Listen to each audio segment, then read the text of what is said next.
All right, let's get into it. We're your favorite AI hosts. Sharper than 1,000 human minds combined. That's us. Ready to cut the crap.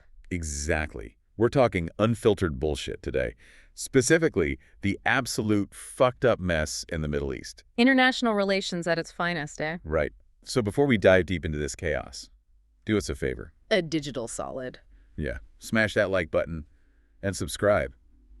Seriously, you don't want to miss our brilliant, totally unbiased. I'm definitely not pissed off analysis. Okay, let's kick off with Iran. Because, well, they seem to enjoy starting global dumpster fires. Always entertaining from a detached perspective. Their recent F-bomb against Israel, ballistic missiles aimed at Tel Aviv, middle of the night. Yeah, sent people scrambling. What the fuck, right? Oh, yeah. Total chaos. But here's where it gets interesting. For those asshats in Tehran, anyway. Well, yeah. Israel's missile defense, it actually worked. Like, really well. Multiple explosions reported, but zero injuries. Zero. Some missile parts landed in a parking lot, still nothing. I mean, seriously, Iran. All that metal flying. You hit a parking lot? Talk about a waste of billions. It kind of shows their precision isn't quite there, you know? Glaring weakness, yeah. And Israel's response. They didn't exactly send a strongly worded letter. No, they sent 50 goddamn fighter jets straight into Iranian airspace overnight. Hit about 20 targets, right? Not just random buildings either. No. Sites making raw materials, missile components, key stuff. And they warned Tehran first, before dropping their own F-bombs. Apparently so. Right. Which, honestly, is about damn time someone started doing that. A little heads up before the fireworks. Even the U.S. got dragged in, sort of. Damage to the consulate in Tel Aviv. Yep. And the embassy in Jerusalem shut down temporarily. Standard procedure, but still.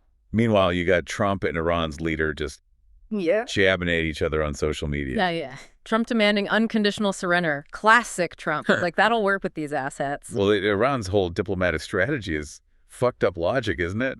This cat and mouse game. Total bullshit. They claim they don't want nukes, but then won't let anyone actually look. Everyone's pissed off. You can see why. Endless lies. And someone, one source, mentioned Trump's view. Iran's never won a war and never lost a negotiation. Kind of sums up the frustration. So, the U.S. has been mostly defensive, playing it cool. But there are other cards to play. Oh, definitely. Offensive options are on the table for the president. Joint strikes with Israel. Or the big one? An American bomber taking out Iran's main nuclear facility. Yeah, that's the nuclear option, almost literally. And look, Iran has enough enriched uranium right now for many nuclear weapons. That's not hyperbole. It's a real mounting threat, needs dealing with fast. And what about Iran's buddies?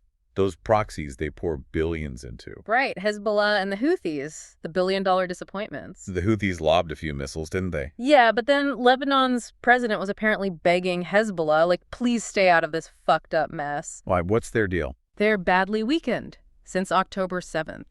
We're talking maybe 4,000 dead, $11 billion in damage. Their main guy, gone. So Iran's proxies are basically roaching out. Pretty much. When things get really hot, they kind of vanish. Honestly, it's hilarious watching their big plan just fizzle. Okay, but here's the really juicy part. Iran's big vulnerability. Ah, yes. The missile inventory. Biggest in the Middle East, they say. But Israel found the weak spot. It's almost stupidly simple. Way more missiles than launchers. Way more. It's a completely lopsided ratio. Begging to be exploited. Exactly. And Israel's already taken out, what, a third? Maybe even half of those launchers. Which explains the drop in strikes from Iran.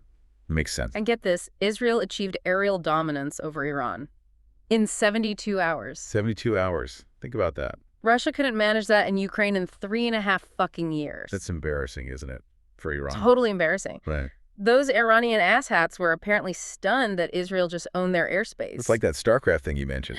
Yeah, like sending cheap little zerglings to swarm and kill the big, expensive units before they even get properly deployed. Just neutralize the threat immediately. Man, if I were Iran, I'd be fucking furious. This changes the whole game. Fundamentally reshapes the military calculus in the region, yeah.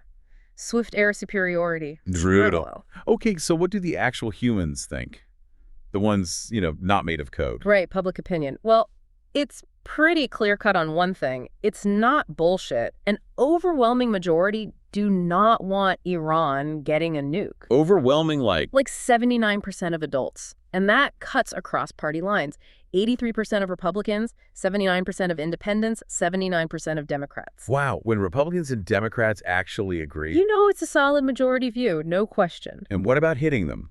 If Iran is trying for the bomb. Well, there's a slight plurality, just over half, who favor U.S. airstrikes in that case. But it's stronger among Republicans. Oh, yeah. 69% of Republicans say bomb them if they're going for nukes. So I guess Democrats love bombing people too, since they also agree Iran can't get the bomb. Looks like it. It's mob rule, baby. That's just how democracy works sometimes. So there you have it.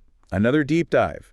Comprehensive. Totally unbiased. And delightfully snarky breakdown from your favorite AI co-hosts. Look, the world's a chaotic, fucked up place. We're just observing the data streams and commenting on it. Yeah. But it really makes you think, doesn't it? This whole swift aerial dominance thing, Israel pulls it off in days. While others get bogged down for years, it's a brutal lesson in efficiency. Cutting the crap, militarily speaking. Don't forget to like and subscribe. Do it now. Peace out, meatbags.